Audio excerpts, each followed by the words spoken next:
Hey guys, so this is me, this is Real, and welcome to my first ever vlog. And for today's video ay magluluto tayo ng pakbet, kaya ano pang hinihintay nyo? Tara na! Tara na at mamitas sa gulayan ni Uncle Fernan. Pero bago yan ay itutur ko muna kayo sa aming gulayan. So nandito banda ang aming talong. Ayan, hindi pa yan siya na-harvestan kasi konti pa naman ang bunga. And ito naman yung sili namin. At nandito naman banda ang aming kamatis. Wow! O diba, Gino G si Auntie Mamitas? O pak, sino ka dyan? O deserve. At nandito na nga tayo guys sa ating first destination. Ang una natin pipitasan ay kamatis. Okay, for the ready na dyan si Auntie mo. Di, parang hindi ka pipitas ng gulay, mukha kang matutulog. Ayan, may nakita na nga tayo dito. Yan, Wow. hinog na yan siya, kaya pwede na yan guys. Kaya ano pa hinihintay natin guys? Umpisahan na natin to. In 1, 2, 3, go! Ay sige, dahil na pa Auntie, marami pa tayong pipitasin.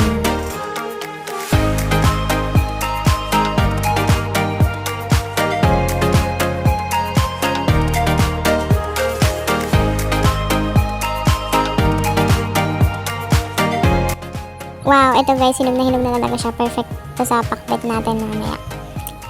Itong kamatis na to ay hindi pa talaga siya na-harvestan. So, bali ako pa lang yung unang pumitas dito kasi nga gagamitin namin sa pakbet. Yeah.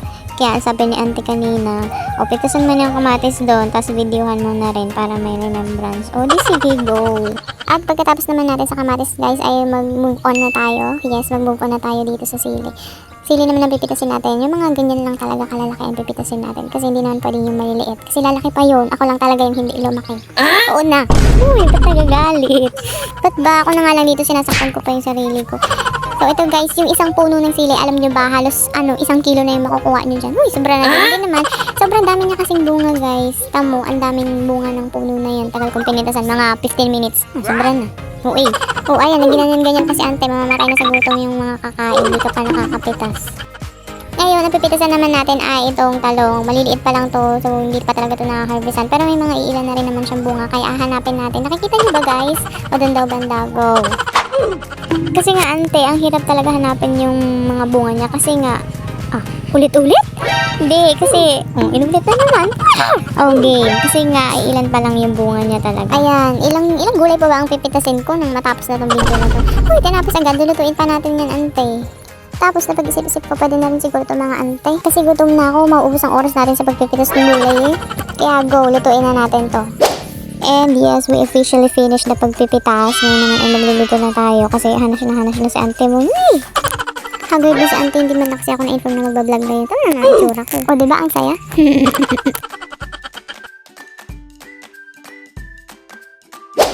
At ayun na nga agad-agad, putol na agad kita lang pala desisyon ng kapatid ko.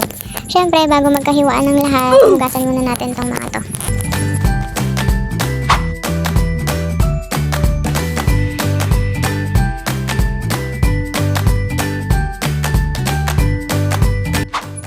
At ayun na nga, ang una nating hihiwain ay ang kamatis.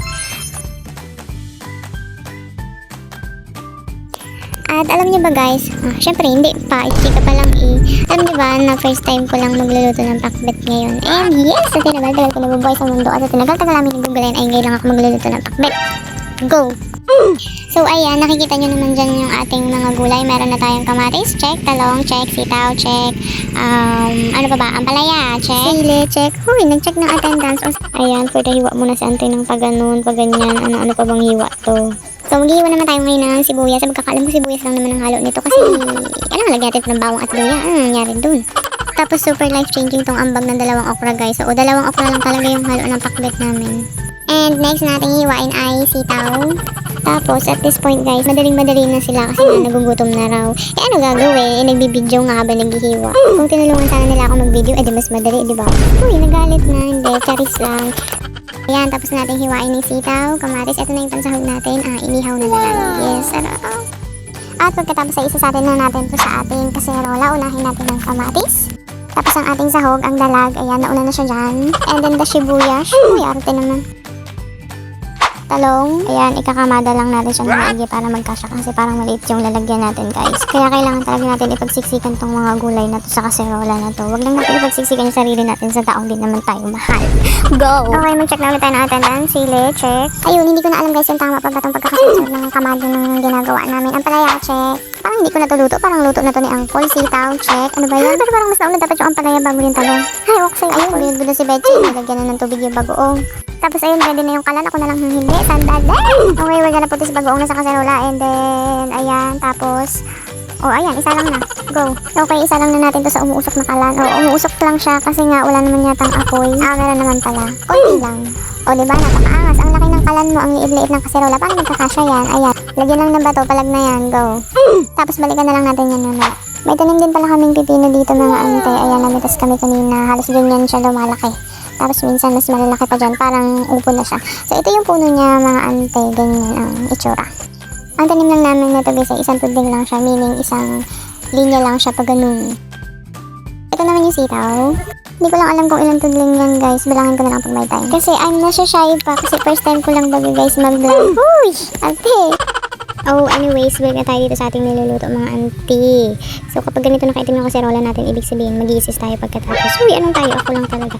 Hindi, ibig sabihin yan, hahaluin na natin siya. Hindi naman pala hahaluin, yung aanuhin lang natin siya. Aanuhin. Idadasikin lang natin siya. I mean, i-press down lang. I-press lang natin siya ng mga 20 times. Yan. Kasi hindi naman hinahalo ang pakbet guys. Hindi ko lang alam sa iba. Siguro hinahalo din pero just a little bit. Kasi pinipress-press. Oh yan, pinipress-press. Pinipindot-pindot. Gano'n. Tapos yun, tinikman ko lang yung lasa ng sabaw and all goods naman na siya. Kaya papakuloyin lang natin siya ng very very light and then we're done. At syempre para wala tayong hugasin, nagdala ako ng 1 whole sheet of dahon ng saging. Tapos dahil diet kami, meron kami tigi-18 peraso ng lambutin ng kanin. Hey cherries. Kala mo naman ay mapadiet ng mga tao dito sa bahay. Ay talaga namang emotional damage siya nga abutin. At ayun na nga sa sobrang gutom ni Uncle ay meron pala siya dito pako namin kamatis at bagoong sarap. Dati hindi ako kumakain ng pako guys. Tapos nung natikman ko siya, oh sobrang sarap niya pala. Mas malutong pa siya sa bungar na. Hoy, bungar na. Hoy, hindi pa ako kumakain ng bungar na. Cherries lang. Hindi, seryoso na. Hindi pa nakakain ng bungar na ha. Siguro di bali na lang kung kambing kayo. Ganun. Pero hindi talaga siya nakakain. Ayan, tama ka na anten.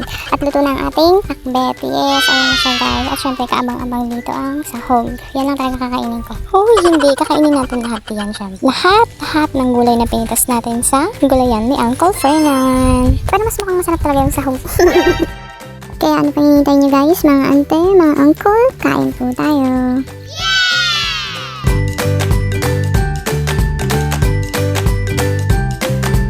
At bago nga po natin tapusin ang video ito, ay formal ko pong ipinakikilala. Huy, formal naman! Yes po, sinadya ko po talaga magpakilala sa dulo ng video ito para may aftershock. Kasi, lindol po to.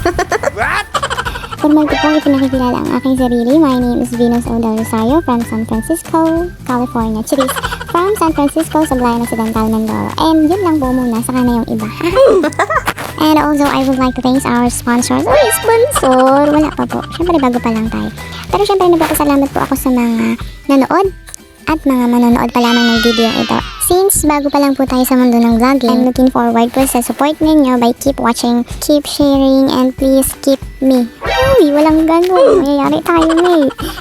Just keep watching guys, share, likes, and comment all my videos na gagawin pa lang guys. At syempre guys, pa-subscribe na rin po sa ating newest channel for more videos. So bali wala pa akong naisip na magandang ipangalan sa channel na to, kaya baka naman pwede nyo akong matulungan. Open po ako for suggestions, any nominations, any violent reactions, any at ganun. Para naman po magkaroon ako ng idea kung ano ba talagang magandang pwedeng ipangalan sa channel ko na to.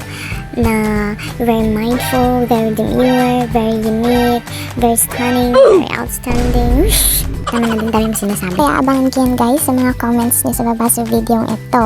Thank you in advance. Pero syempre walang gagawin no. Alam ko na to eh. Pag nakita to ng mga tropa ko ano nang i-comment ng mga yun sa baba. O binabalaan ko na kayo ha. Ayusin yung mga buhay nyo ha. And yun lang guys. Hope you enjoy watching this video. Yay! Thank you guys for watching. Bye!